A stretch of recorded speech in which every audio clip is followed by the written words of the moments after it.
নমস্কার বন্ধুরা, এমজে কিচেনে আপনাদের সবাইকে স্বাগত। আজকে আমি আপনাদের সঙ্গে শেয়ার করব ধোকার রেসিপি। ধোকার রেসিপি করার জন্য এখানে আমি 150 গ্রাম ছোলার ডাল জল দিয়ে ভালো করে ধুয়ে 3 ঘন্টার মতো ভিজিয়ে রাখবো।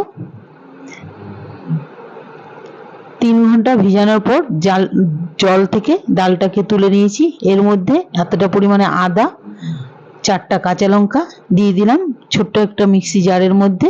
এটা আমি গ্রাইন্ডার পেস্ট করে নেব, তবে পুরো পেস্ট করব না, দানা দানা রাখবো। পুরো পেস্ট করা। নুন দিয়ে দিলাম স্বাদ অনুযায়ী, ছোট চামচের হাফ চামচ হলুদ গুঁড়ো। দেখুন এমনি ভাবে পেস্টটা করতে হবে, একটু দানা দানা থাকবে, তাহলে ধোকাটা ভালো হয়। ভেতরে মশলা ঢুকে গ্যাস জ্বালিয়ে একটা কড়াই বসিয়ে দিলাম।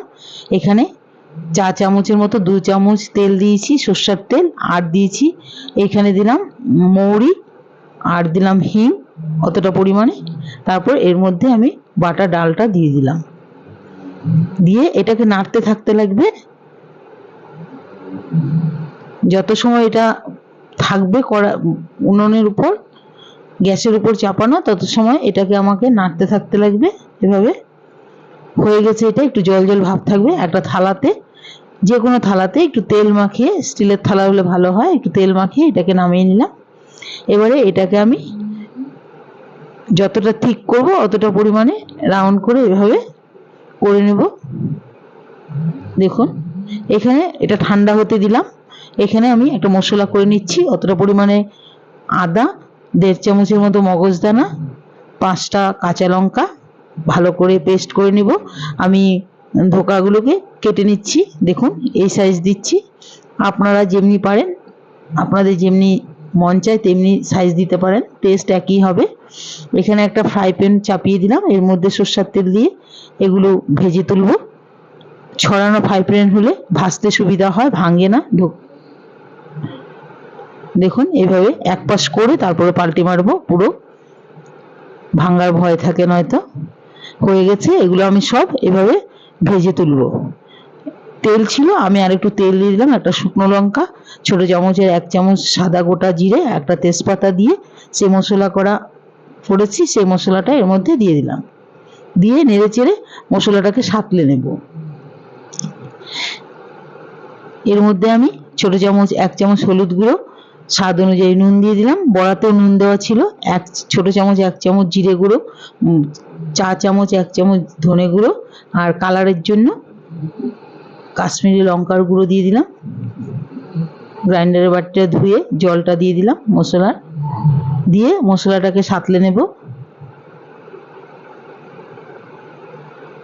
মশলাটা দেখুন তেল ছেড়ে দিয়েছে।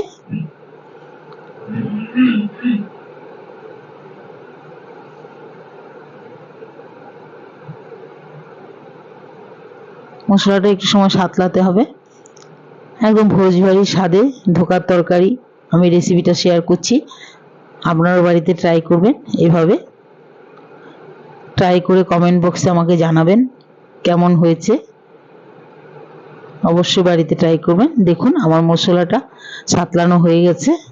এবার আমি এর মধ্যে যতটা পরিমাণে ঝোল করব ততটা পরিমাণে জল দিয়ে দিলাম। একটু ফুটবে জলটা, নেড়ে চেড়ে একটা ঢাকা দিয়ে একটু ফুটতে দেব।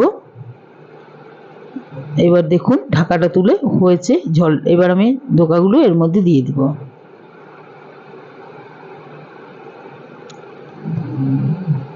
হালকা হাতে নাড়তে হবে, এইভাবে। গ্যাসটা বাড়িয়ে এটাকে করতে হবে, সিম করলে ঘেটে যাবে। এখানে আমি 4 চামচ হাফ চামচ চিনি দিয়ে দিলাম। 4 চামচ হাফ চামচ থেকে একটু কম গরম মশলার গুঁড়ো দিয়ে দিলাম এভাবে ছড়িয়ে। দেখুন আলতো হাতে নেড়ে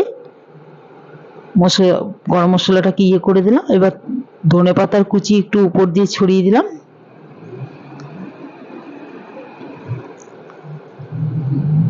আপনারা অবশ্যই বাড়িতে ট্রাই করবেন। দেখুন একদম ভোজবাড়ির স্বাদে আমার হয়ে গেছে রেডি সার্ভ করার জন্যে। দেখুন একটা ধোকাও ভাঙেনি। এভাবে বাড়িতে আপনারাও ট্রাই করবেন, অবশ্যই কমেন্ট বক্সে জানাবেন কেমন